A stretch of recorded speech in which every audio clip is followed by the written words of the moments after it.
Hello, everybody. My name is not too important, I guess, because it's the internet, and I don't feel like doxing myself, but you can call me Nolan, or you can call me Levi. Um, it's been a wild ride. In 2015, I encountered the supernatural, and since then, my life has never been the same. Um, I was an atheist before. I As an atheist, I thought that through rationality and human fellowship, all things could be overcome, whether it be climate change or a meteorite strike or anything, really. But then I encountered the supernatural in 2015, and life changed forever. Um, you see, I got my hands on a curse book, and curse books they're real. I didn't think so back then. I was a sci-fi nerd, and I was your typical armchair psychologist, armchair scientist, your typical skeptic. And I believed in the debunking videos. I believed in all of it, and I still believe that a fair share of UFO videos out there are still fake. But I still believe that there are real ones out there too. Um, but this isn't what this video is about. This is a video about what the doctors and what many professionals, as well as laymen alike, have labeled as schizophrenia for this supernatural experience that I had in 2015. Um, to put it simply, I found a curse book, I read it, and the curse book was a catalog, or not a catalog, but a list of mystery riddles for a religion, for the cult of Eris, in order to achieve enlightenment. And I read it, I cracked it open, first try, first guess even. I ended up, and it wasn't really a guess, I just figured it out. The answer to the mystery riddle of the first story of the book. The story's pretty short, so I can run it through you, or run it by you right now, or run it through you like I just did. And well,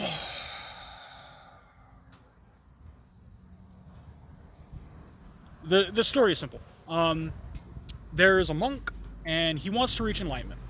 So he goes to find an enlightened master, and he finds one. And the enlightened master says, "Go to this abandoned building and meditate in the corner there for 3 days. For 3 days.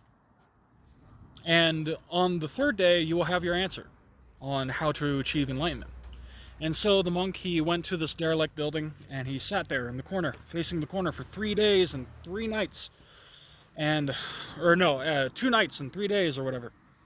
And he sits there, and there are two bums, two homeless people, just happening to be walking by, no less attractive than I.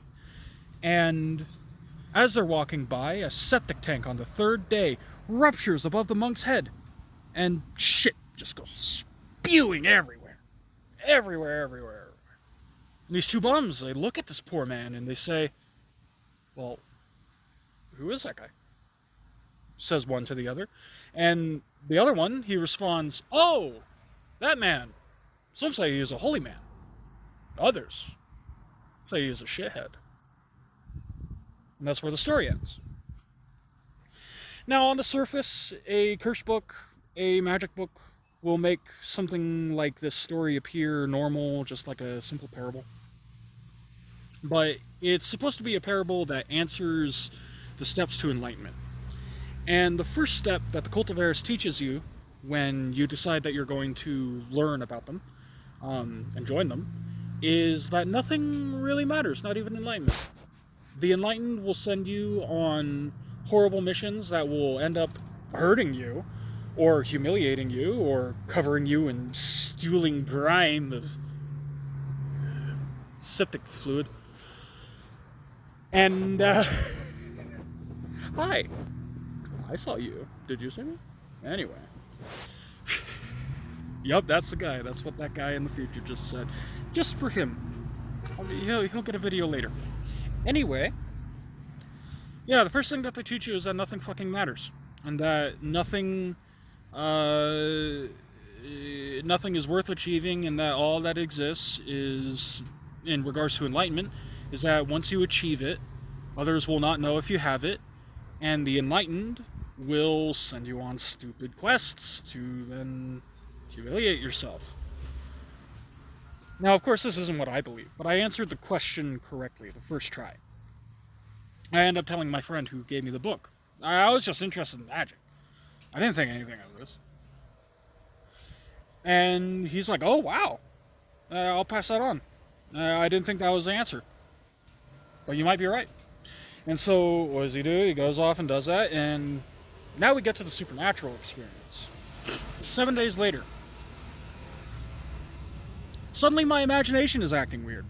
No, dear audience. It's not conjuring demons. It's not spewing out golden apples out of my tuchus. It's not causing me to cry blood. It's no typical curse. 7 days pass, and my imagination starts acting weird. It gets consistent. It gets out of my control. I start realizing that I'm imagining things that I can't stop imagining. And the very notion that you cannot control your own body. Yes, you can control a Twitch, dear audience. As it turns out, not only can you just get a moderator. That's a rim shot for you. Not only can you just get off of Twitch.tv, but you could also, become a Buddhist monk, learn your ultimate Zen Buddhism, and reach enlightenment to have total control over your own body. And it works. A guy died sitting up while being set on fire. So clearly there's something to it. Either way, my imagination starts going out of control, but it doesn't do it in bad ways. People think of schizophrenia, typically they start getting haunted, right? I wasn't haunted at first. At first, the only thing that had consistent imagination in my head, that wasn't just brute force imagination, I'm imagining something. I'm intentionally visualizing something and imagining something. It's not that. No, much rather, I'm actually experiencing a shared hallucination, a shared imagination. And my other friends, who I was living with at the time, they start picking up on this. And they start thinking, whoa, here I was thinking that this Native American gumbo jumbo was full of crap about ghosts and spirits and Native American juju and shit. But here I am, and I saw a real magic thing that my other friend did, who I was unfortunate enough not to fucking see. But he ends up seeing something, and they all end up getting into dark magic. And I'm the only one interested in light magic. So then life became horror.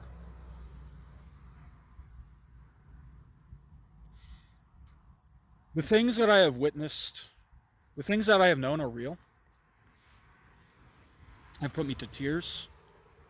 They have made me stay awake at night. They've terrified me in all the ways that you would find a schizophrenic person to be typically terrified.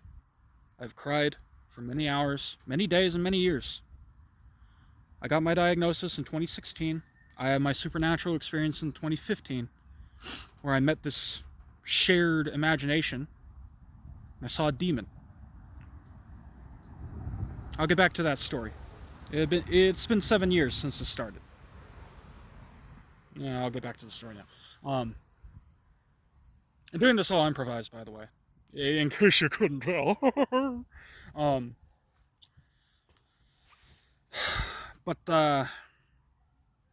Yeah, it is hard. I've been called crazy, I've been gaslit, all because I saw a real demon. So, shared imagination, right? Thanks for helping me out, Michael. Hey, I called out a name! One day. Either way. So, I got 5 minutes left. Okay, so supernatural happens. I see a demon. The demon says, I am here to collect your soul. You are damned into hell because... And he didn't say it in this cadence, obviously. I'm mocking it right now as I did back then. I have come up from hell in order to steal your soul. Simply give me your deal. Ah, I know you're a monster deep inside. You used to think about eating babies and stuff when you were 13 because you were angsty and edgy. And... and so... I'm thinking to myself, this thing is in my imagination. This is stupid. I'm just sarcastically fucking telling it to go away at this point. I'm adamant, and I'm frustrated, and I'm making fun of it and mocking it the entire time, but I'm just saying, go away. You're not real. Go away. And obviously that doesn't work, because I didn't incite Jesus or God. And so naturally, being an atheist, the next thing I do with the imaginary thing that doesn't go away is I sign its stupid document so it goes away, right? And it's the dumbest thing ever happened. The fucking cocky son of a bitch. This cocky fucking dick-ass demon. It decides, oh no. I'm not taking your soul for free. And so I look at it, and I'm like, you're not going to take my soul just so that way you can go away forever. And it says, no, you're my buddy now. I'm like, okay. It's like, so what do you want? And I'm like, beyond you going away? And it decides to just placidly and plainly go, yeah. And that actually was his cadence. And so I decide, okay, I'm going to give you a deal that I know you can't give me. I want to go to heaven.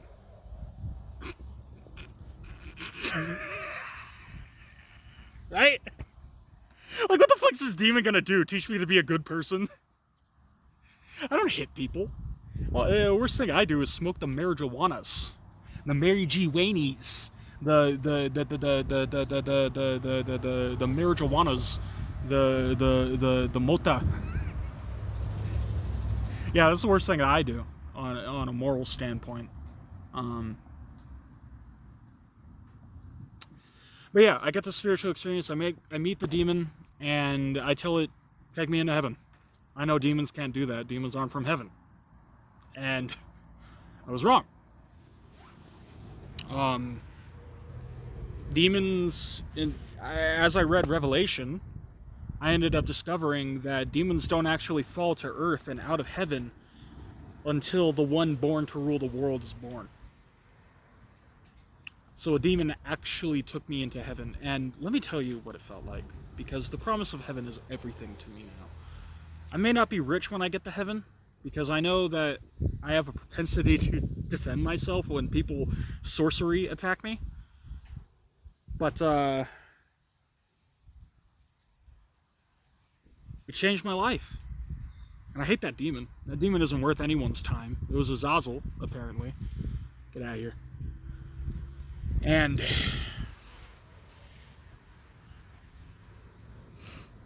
okay, it's not on camera. Yeah, I see it in the active imagination. I better go deal with this fucking prick-ass demon.